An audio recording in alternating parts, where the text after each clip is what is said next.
Emma James is here with Media Watch. Good evening to you. Hi there. Now, on a more serious note, you've been looking at how social media is being used to put the spotlight on all the suffering, and there is a lot of suffering in Syria. Yes, absolutely. And it is the children of Eastern Ghouta who are really taking centre stage right now. Lots of videos being posted and selfies done by children.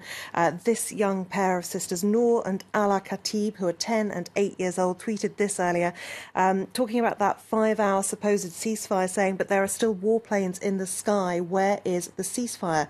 And you can actually hear the warplanes flying overhead.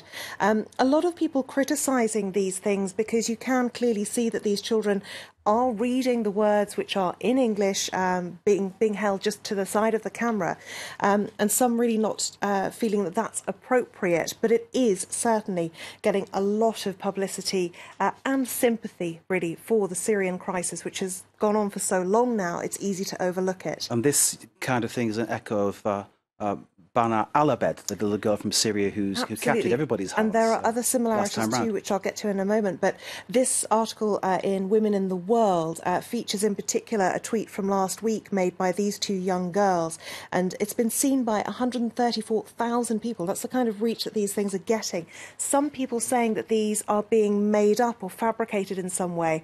But having watched this, the screams are genuine. They send shivers down your spine. There is no way that this is a fake video. I will stake my reputation on that one. Another youngster who is tweeting the story of Eastern Ghouta as it is now is Mohammed Najm.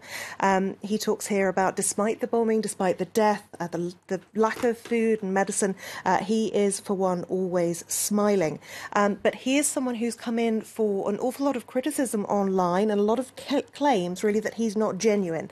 BuzzFeed News among those to have looked into it, saying it's pro-Assad and pro-Russia Twitter accounts smearing him as being fake. This one saying, you are not real. Another one here saying, I don't believe this kid is doing all this on his own. It looks and smells like a CIA operation.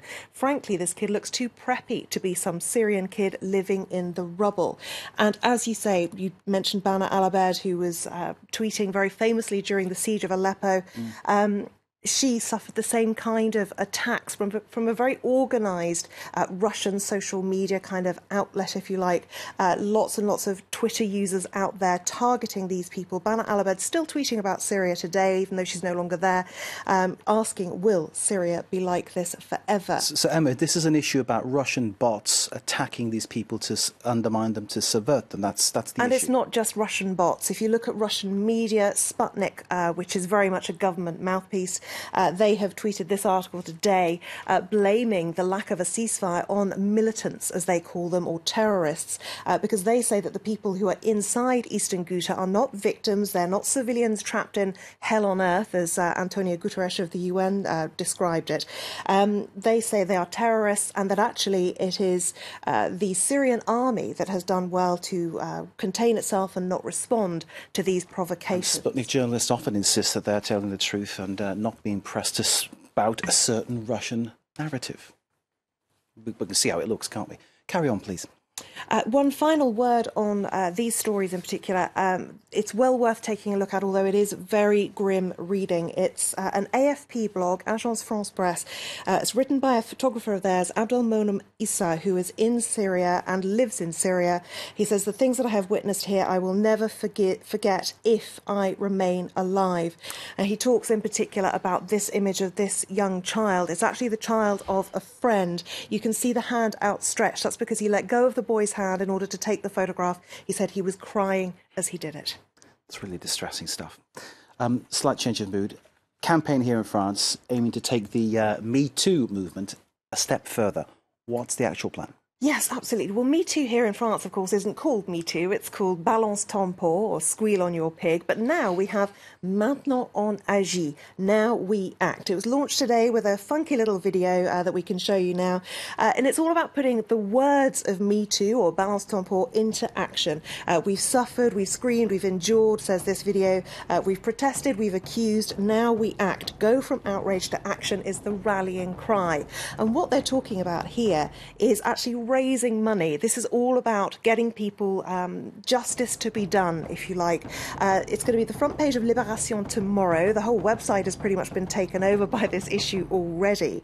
It's been started, it's the idea of La Fondation des Femmes, the Women's Foundation, but it's been signed up to by 130 actresses, directors, all sorts of entertainment, big names, really. And it's kind of flying in the face of what Catherine Deneuve said when she thought that Me Too had gone too far and men had the right to pester. Some of the big names involved include Vanessa Paradis, Diane Kruger, and Julie Gaillet, of course, now the partner of previous French President, François Hollande.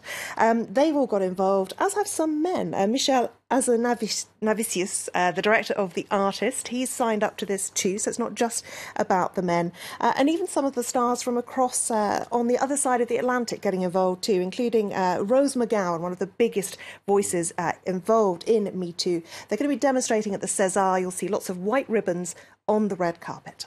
Emma James from Media Watch, thank you very much indeed. And thanks once again to Kate Moody for the business. And thanks to you for watching. Do stay with us. More to come here. Live from Paris.